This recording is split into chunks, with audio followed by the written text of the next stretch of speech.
Bismillahirrahmanirrahim. Teman-teman, kita masih berbagi pengalaman, berbagi cara bagaimana menggunakan AI untuk menyusun skripsi bab satu, ya. Nah, di sebelumnya kita sudah belajar tentang bagaimana membuat latar belakang masalah dengan bantuan AI yang benar agar selamat nantinya, ya. Nah, selanjutnya ada di subbab identifikasi masalah. Nah, sebenarnya untuk identifikasi masalah, untuk rumusan masalah, sebenarnya tidak perlu bantuan AI. Karena itu hanya membuat redaksi kalimat atau bentuk kalimat yang berbeda dari latar belakang masalah. Tetapi kalau memang terpaksa nanti ingin menggunakan AI, nanti kita contohkan sedikit, ya. Contohnya di identifikasi masalah itu kan biasanya memunculkan masalah-masalah di tempat penelitian, di objek penelitian, tempat kita mengangkat uh, masalah atau judul skripsi. Contohnya begini, sulit mencari data mahasiswa. Nah, itu diidentifikasi masalah. Ini intinya, ya.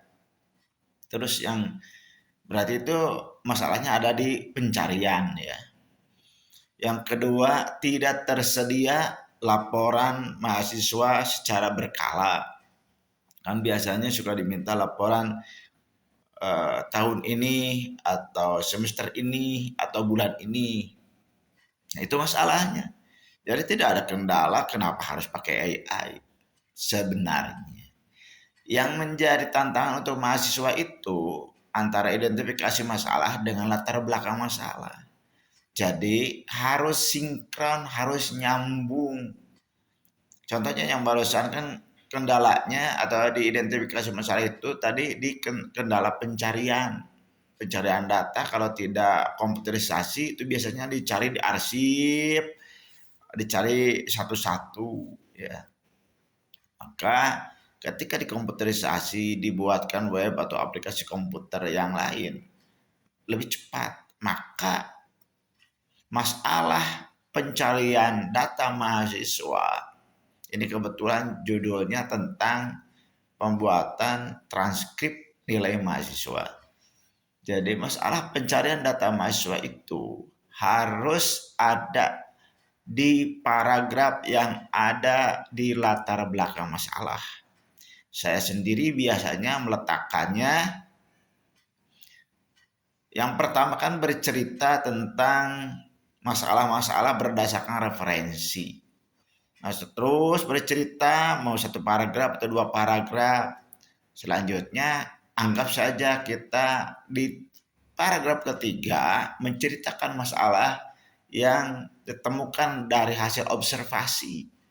Masalahnya apa? Tadi pencarian data mahasiswa susah, terus tidak ada laporan berkala, itu dua aja dulu. Nah, kan nanti di ujung-ujungnya dengan demikian gitu. Penelitian ini disusun dengan menggunakan judul titik. Ah, gitu.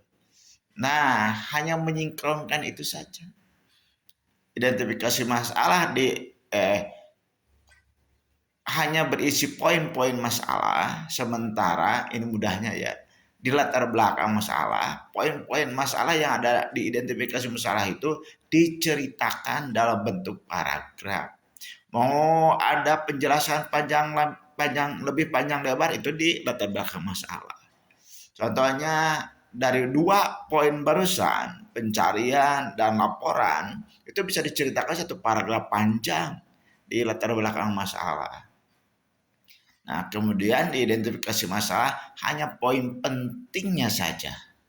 Begitu, teman-teman, kan itu tidak perlu menggunakan AI. Nah, kalaupun ingin menggunakan AI seperti ChatGPT atau Gemini, maka bisa ketika kita mengetikkan di identifikasi masalah yang tadi, pencarian data mahasiswa susah, nggak bisa kopaskan ke AI. Terus kopaskan lagi judulnya. Jadi bisa bertanya begini, apakah identifikasi masalah ini sudah sesuai dengan judul ini? Itu perintahnya. Sehingga kepala kita masih bisa digunakan, tidak langsung kasih judulnya, buatlah identifikasi masalahnya, itu kurang bagus gitu ya. Bahkan ada yang jadi tidak bagus, barusan kurang bagus.